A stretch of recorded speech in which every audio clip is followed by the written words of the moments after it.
Boeing company की बर्बादी का अमल 5 जनवरी 2024 से शुरू हुआ जब अलास्कन एयरलाइन के एक एयरक्राफ्ट बोइंग 737 मैक्स का इमरजेंसी एग्जिट डोर हवा में ही निकल गया।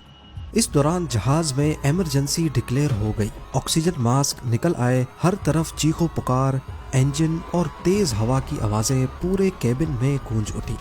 ये है पायलट और कंट्रोल टावर के दरमियान होने वाली conversation. Yes, we are emergency. We are depressurized. We do need to return back to. We have 177 passengers. Fuel is 18.8.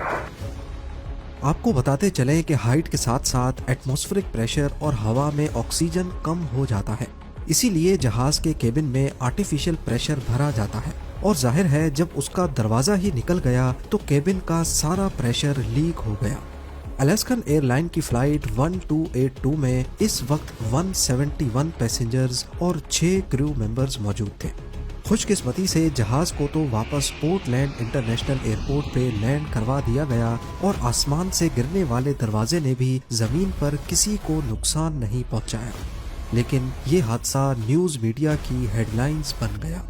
सबका एक ही सवाल था कि बोइंग जैसी इतनी बड़ी और रेप्यूटेड कंपनी के जहाज का दरवाजा ऐसे कैसे निकल सकता है, और खास तौर पर जब जहाज सिर्फ 2 महीने पुराना हो।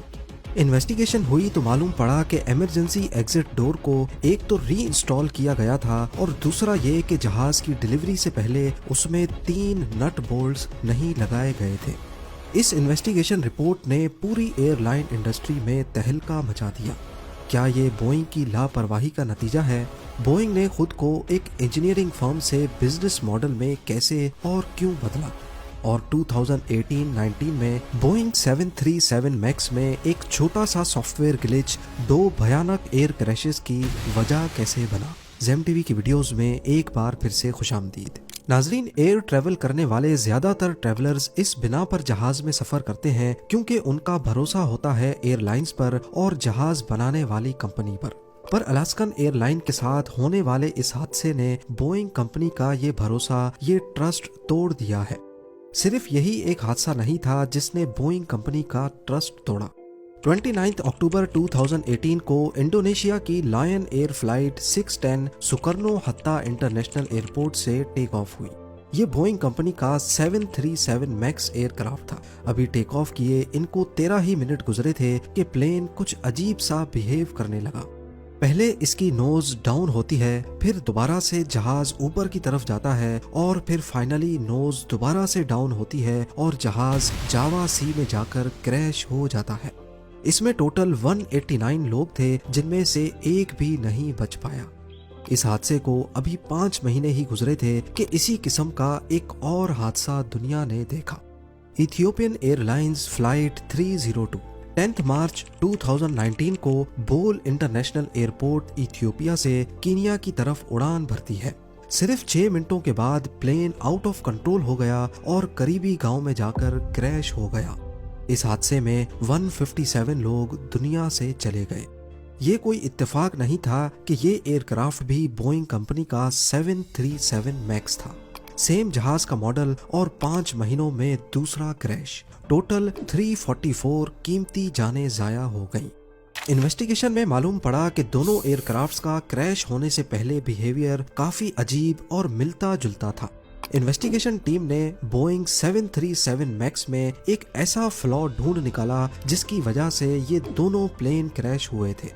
ये फ्लॉ क्या था, ये जानने से पहले हम ये जानते हैं कि बोइंग इस लापरवाह रवैये तक पहुंच कैसे गई। बोइंग कंपनी पहले सिर्फ एक इंजीनियरिंग कंपनी हुआ करती थी। 1916 में विलियम ई बोइंग ने कंपनी की बुनियाद डाली, जो पहले सिर्फ रॉकेट्स, सैटेलाइट्स और एयरप्लेन्स की डिजाइनिंग और मैन्युफैक्चरिंग करते थे। 1969 में बोइंग ने अपना मशहूर जमाना बोइंग 747 लॉन्च किया, जिसको क्वीन ऑफ द स्काईज का लक़ब दिया गया था। जहाज का ये मॉडल हवाई सफर में एक नया इनकलाब लेकर आया। उस वक्त ये कहा जाता था कि if it's not Boeing I am not going, यानी बोइंग पर लोगों को इतना भरोसा था कि इस जहाज के अलावा लोग किसी और में सफर ही नहीं करते थे। तो आखिर ऐसा क्या हुआ कि बोइंग का ये ट्रस्ट लेवल इस हद तक गिर चुका है? ये 2024 में बोइंग जहाज के साथ हुए हादसात की एक लिस्ट है।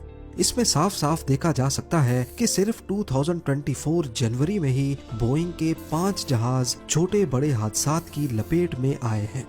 इंडस्ट्री एक्सपर्ट्स का मानना है कि बोइंग की बर्बादी का अमल 1997 में शुरू हुआ था।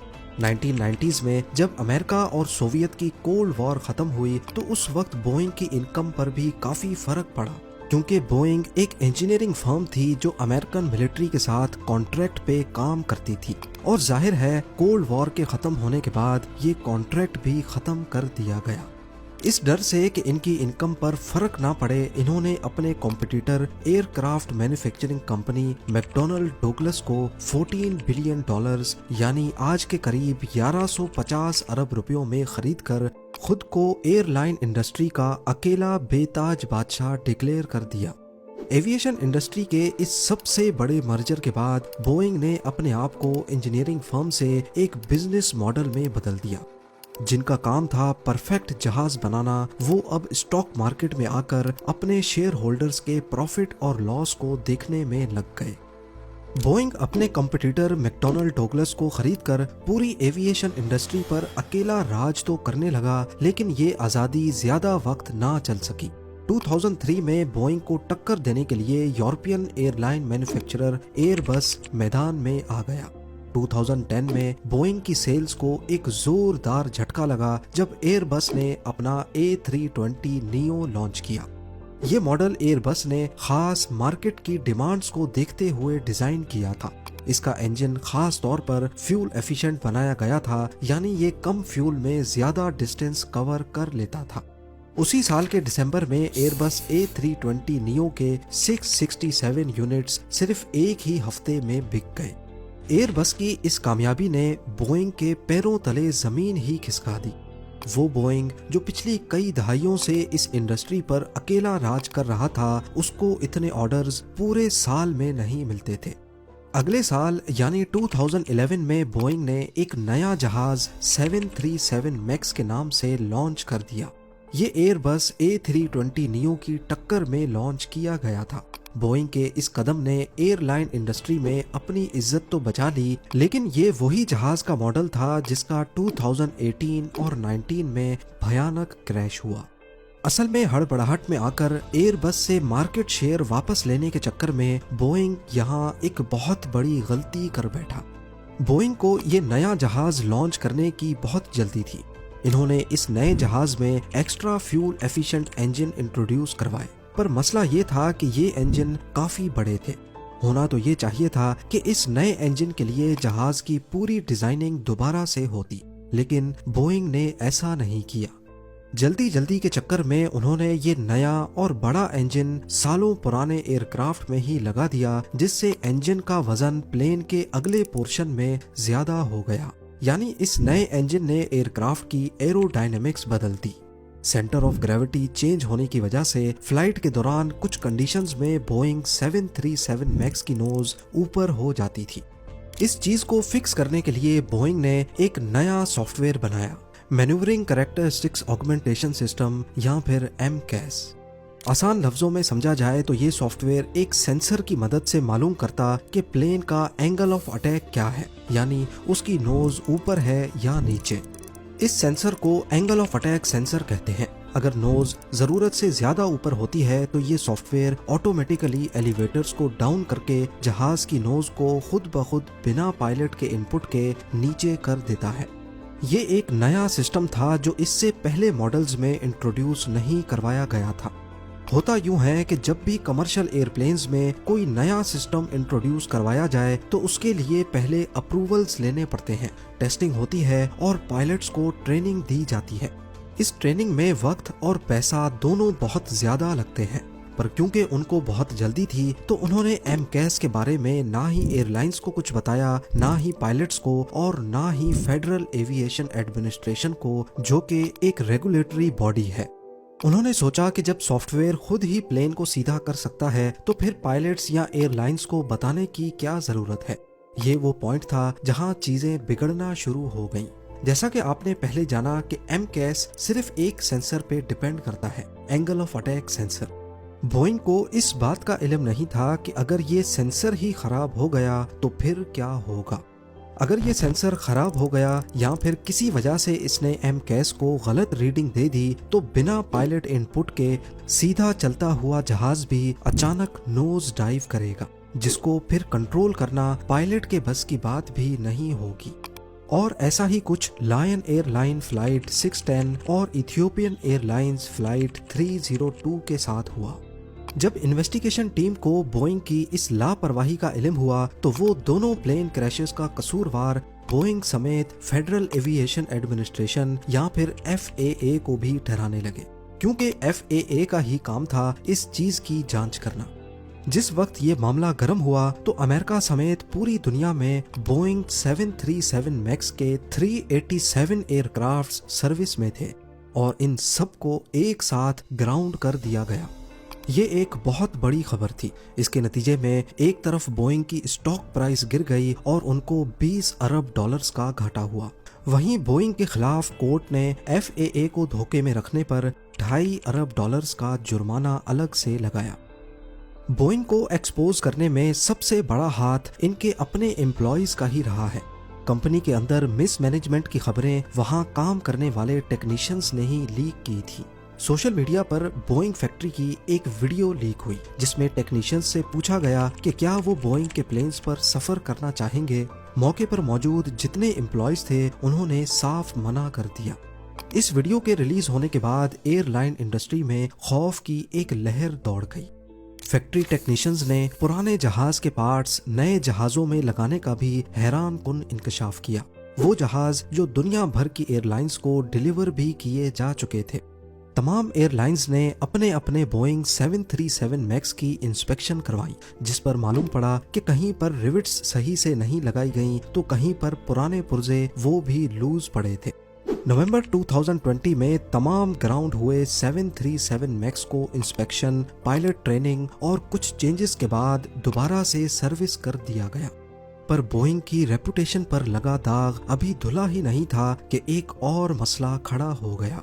बोइंग में काम करने वाला एक एम्प्लॉय विसल ब्लोअर यानी मुखबिर बन गया और उसने रिटायरमेंट के बाद बोइंग में होने वाली बेज़ाब्तियों की कहानी मीडिया पर लीक कर दी।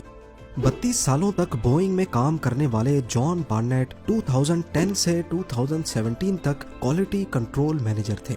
2016 में अपनी रिटायरमेंट से पहले बार्नेट का कहना था कि बोइंग के एक सीनियर मैनेजर ने स्क्रैप हाइड्रोलिक ट्यूब प्लेन में इंस्टॉल किया। इस तरह के और भी कई एक्शंस बार्नेट ने नोटिस किए जिसमें पुराने इस्तेमाल शुदा पार्ट्स नए प्लेन में लगाए जाते थे।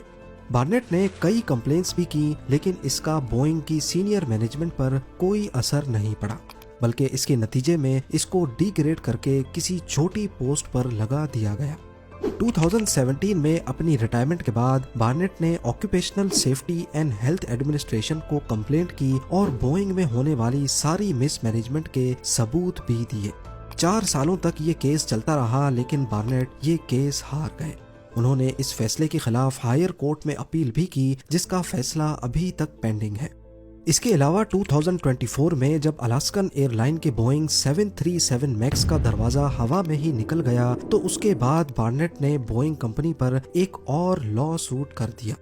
9 मार्च 2024 को कोर्ट में इस केस की तीसरी पेशी थी, लेकिन उस दिन जॉन बार्नेट कोर्ट में पेश नहीं हो सके, बल्कि वो अपनी गाड़ी में मुर्दा पाए गए। जी हाँ, अपनी मौत से पहले उन्होंने अपने रिश्तेदारों को बताया था कि अगर मेरी मौत हो जाए तो वो सुसाइड नहीं होगी। पुलिस ने बताया कि जॉन ने अपने आप को खुद गोली मारी है, लेकिन क्योंकि इनकी मौत से एक बहुत बड़ा नाम जुड़ा है, इसीलिए पुलिस इनकी मौत पर डिटेल्ड इन्वेस्टिगेशन कर रही है। अब क्योंकि जॉन बार्नेट ही नहीं रहे तो बोइंग के खिलाफ केस का क्या होगा, इसके बारे में फिलहाल कुछ नहीं कहा जा सकता। लेकिन जहां बोइंग की मार्केट वैल्यू पहले ही डाउन ट्रेंड में थी, अलास्कन एयरलाइन के साथ हुए हादसे और जॉन बार्नेट की मौत के बाद इनके स्टॉक्स को दोबारा से एक झटका लगा है। पैसेंजर्स और एयरलाइंस के बीच जो बोइंग का भरोसा टूटा है, उसको वापस से बहाल करने में शायद बोइंग को अगले कई साल लग जाए। उम्मीद है जेम टीवी की ये वीडियो भी आप लोग भरपूर लाइक और शेयर करेंगे। आप लोगों के प्यार भरे कमेंट्स का बेहद शुक्रिया। मिलते हैं अगली शानदार वीडियो में।